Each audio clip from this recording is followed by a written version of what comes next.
안녕하세요. 민동필입니다. 자, TV 똥덩이. 자, 이제 그 잡아이들의 교육에 대한 내용 2부 들어가도록 하겠습니다. 이 프로그램은 밴쿠버 중앙일보와 헌더스 제 회사가 함께 제공하는 프로그램입니다.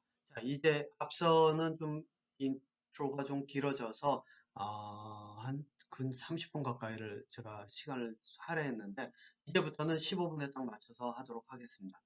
네, 인트로를 좀 중간에 끊기가 조금 애매해서 제가 좀 길게 했는데 이제 조금 짧게 짧게 15분씩 해가지고 이어가도록 하겠습니다.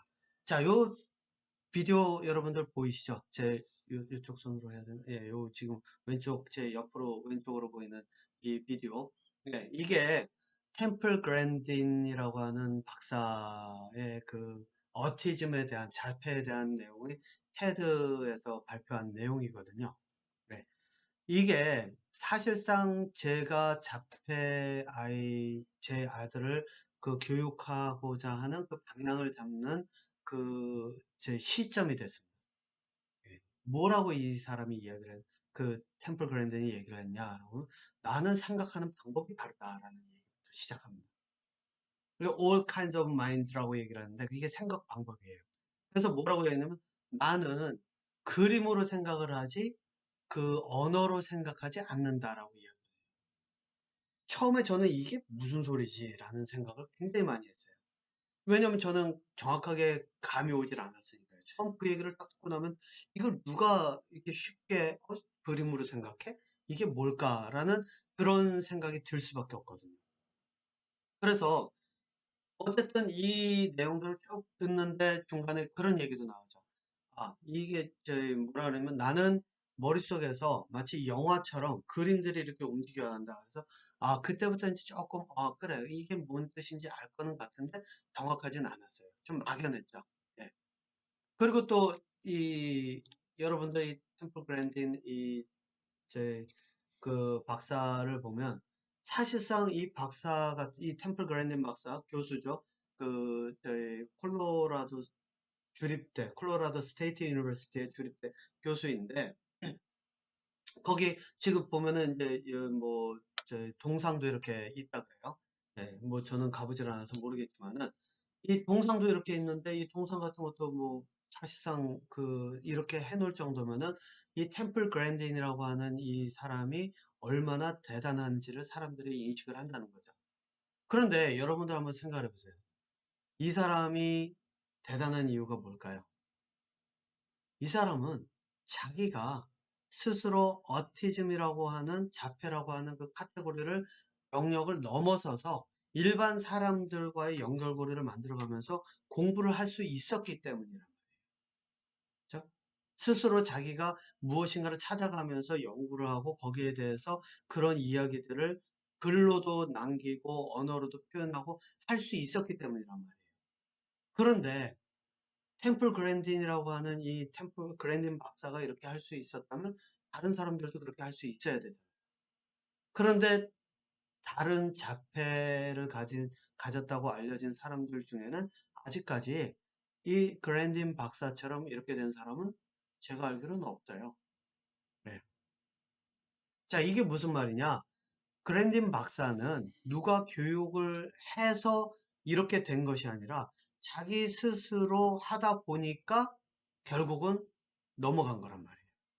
그 자폐라고 하는 영역을 말 그대로 깨고 나와서 그래서 뭐 여전히 완전히 깨고 나왔다고 볼 수는 없죠. 왜냐면 테드에서 연설을 한 거를 보면은 그 제가 정확하게 기억은 안 나는데 자기가 그 분위기에 익숙하기 위해서 사람들 들어오기 전에 20분 전에 들어가서 그 주변에 익숙하기 위해서 훑어보고 뭐 이거를 했다라고 그렇게 얘기를 해요. 예. 뭐 후에 가면은 이 이야기가 이제 무슨 이야기인지 제가 이 시뮬레이션이라고 하는 것 그리고 자폐 아이들에게 가장 중요한 하나의 그 기능 중에 하나 배워가는 기능 중에 하나로서의 이 시뮬레이션 기능이 바로 그러한 것인데 그거는 이제 제가 후에 이야기를 하고요. 예. 어쨌든 바로 그렇게 얘기를 한단 말이에요. 자, 그러니까 이 템플 그랜딘 박사는 대단하게 볼 수가 있죠. 예, 실제로 자기 스스로 그렇게 그 학자의 길을 갈 수 있도록 만들었으니까요. 예를 들면 이런 거죠. 뉴턴이나 아인슈타인 같은 경우에도 자기가 천재적인 그런 사고, 창조적인 사고를 할 수 있음에도 불구하고 다른 사람을 가르치지 못했잖아요. 그리고 뉴턴이나 아인슈타인이 누가 가르쳐서 그런 천재적인 사고를 할 수 있었던 것이 아니라 자기 스스로 생각하고 고민하고 그러다 보니까 어떤 그 선을 딱 넘어섰을 때 천재로서의 그런 가는 그런 길로서 접어들었단 말이에요. 템플 그랜딘 이 박사도 마찬가지라는 거죠. 자기가 스스로 그 길을 갈 수 있도록 만든 사람이에요. 그러니까 대단하죠. 문제는 뭐냐? 바로 이거죠. 내 아이는 그 자폐예요. 그러면 내가 막연히 그냥 내 아이도 이 사람처럼 될 수 있을 거야 라고 막연하게 기다리면 된다는 보장이 얼마나 있을까요? 지금까지 자폐라고 하는 그 진단을 받은 사람들을 전 세계적으로 한번 쭉 살펴보세요. 몇 명이나 있을까? 굉장히 많을 거란 말이에요. 그리고 과거에도 있었고. 그러면은 템플 그랜딘 박사 같은 경우 케이스가 지금 딱 한 명 나왔어요. 뭐 과거에 있었는지 모르지만 기록에는 남아있는 사람은 그 그랜딘 박사 한 명이란 말이에요. 자, 그러니까 이제 여러분들께서는 생각을 해보셔야 돼요. 내 아이가 막연하게 이렇게 될 수 있도록 기다리면 되는가? 그리고 ABA 가지고 ABA 또는 뭐 Behavior Intervention 뭐 이런 거 있죠? 또는 무슨 프로그램 또는 이런 것들 가지고 또 심지어는 그랜딘 박사가 이제 여러분들 보시면 아시겠지만 여기에 뭐 책도 있잖아요. 지금 보기에는 내비게이팅 어티즘 그래가지고 어떻게 어티즘이라고 하는 건 내비게이팅이 왜 내비게이트 그 이 지도 찾아서 이렇게 가듯이 하잖아요. 그런 것처럼 이제 그런 내용들 속에서 어떤 식으로 하는지 이런 것들 다 알려놓지만 이러한 것으로 과연 그 이 몇 명이나 되는 사람들이 어티즘이라고 하는 것을 넘어서서 학자와 같은 이 템플 그랜딘 박사와 같은 그런 학자의 길을 갈 수 있는가? 갈 수 있었으면은 지금 여러 명이 나와야죠. 지금 막 나오고 있어야 되죠. 예. 그런데 어렵단 말이에요. 왜냐? 뉴턴이나 아인슈타인도 사람들에게 자기와 같이 생각할 수 있는 그런 두뇌 능력을 키워주지 못했듯, 예, 똑같아요. 그랜딘 박사도 실제로 두뇌에서 이 프로세스가 되는 그 사고의 그 순차적인 순서도 같은 것들은 정확하게 설명하지를 못하기 때문에 그것들을 가르치기 어렵다는 거죠. 내가 어떻게 하는지는 보여줄 수는 있어요. 그러니까 그 사람의 이야기들을 듣고 하면은 찾아갈 수는 있죠. 근데 찾아가는 것도 누구의 몫이냐? 내 몫이에요. 그러다 보니까 체계적인 그 교육, 가르쳐서 할 수 있는 거는 아직까지 그 빠져 있단 말이에요.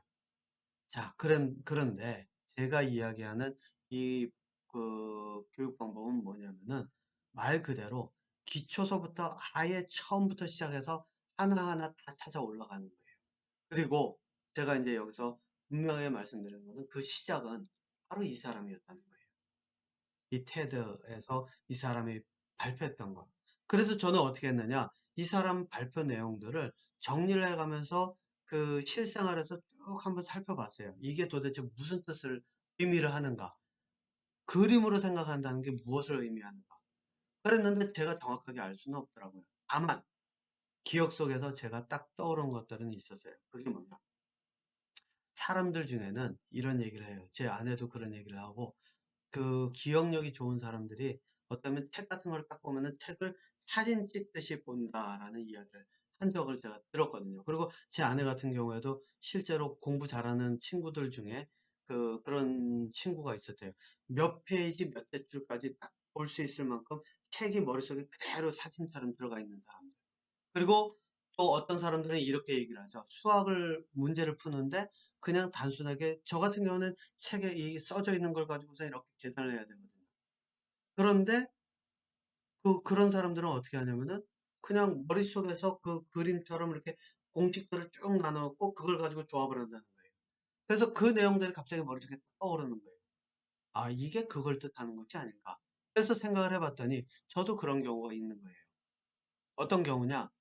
게임을 한참 하다 보면 왜 이런 경우 있죠? 누워서 이렇게 있는데 막 머릿속에서 눈앞에서 눈 뜨고 있는데 천장에 게임이 그려지는 거죠. 당구 치는 사람들이 흔히 그런 얘기 많이 하죠. 저도 그런 적이 있지만 당구를 막 이렇게 생각을 하면서 막 치고 막 이렇게 하다 보면서 딱 누웠는데 천장에 당구 공하고 이게 그려지는 거예요. 그때 이제 제가 생각을 했어요. 그림으로 생각한다는 게 이런 것이 아닐까. 그렇다면 그림으로 생각하면 그렇다면 거기에는 언어가 없죠. 예, 저도 이렇게 보면 언어는 없어요. 그 그림 속에서 그림 자체가 이렇게 시뮬레이션 되듯이 이렇게 돌아가니까. 그래서 이제 제가 생각을 했던 게 그러면 어떻게 접근을 할 것인가. 그래서 이제 접근법을 그때부터 찾기 시작했습니다. 그래서 이제 그 첫 번째 단계가 뭐였냐. 거기에서는 제가 할 수 있는 게 없었어요. 처음에는. 왜? 아직 방법을 찾지 못했으니까. 그래서 아무것도 없는 곳에서 시작을 해야 됐는데 시작도 아무것도 안 할 수도 없으니까 이제 그때부터 생각을 시작을 한 거죠. 그 얘기를 3부에서 이어서 가도록 하겠습니다.